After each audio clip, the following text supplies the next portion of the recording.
என் அன்பு பிரியமான சகோதர சகோதரிகளே, எசேக்கியேல் 17ஆம் அதிகாரம் 24ஆம் வசனத்தை வாசிக்க கேட்போம். எசேக்கியேல் 17ஆம் அதிகாரம் 24ஆம் வசனம்.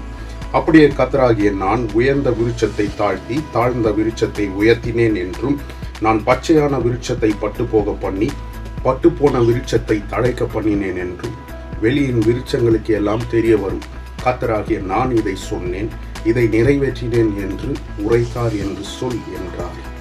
ஆம் பிரியமானவர்களே, கர்த்தராகிய ஆண்டவர் நமக்கு இன்றைக்கு கொடுத்த வாக்குத்தத்த வசனம் இதோ பட்டு போன விருட்சத்தை தழைக்க பண்ணினேன் என்று கர்த்தர் உங்களை பார்த்து சொல்லுகிறார்.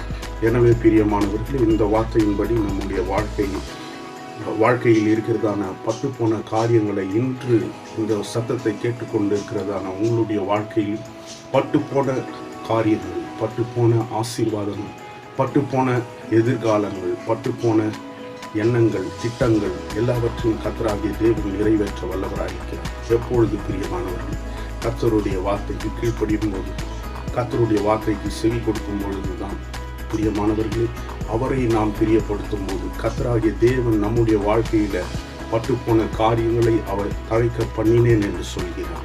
ஆகையால் பிரியமானவர்களே, நாம் தேவனாகிய கர்த்தரை விசுவாசித்து இந்த வசனத்தை ஏற்றுக்கொள்ளும் பொழுது நம்முடைய வாழ்க்கையிலும் பட்டுப்போன காரியங்களை அவர் நிச்சயமாய் நமக்காய் தழைக்க பண்ணினேன் என்று சொல்லியிருக்கிறார். பிரியமானவர்களே, நாம் சேர்ந்து ஜெபிப்போம்.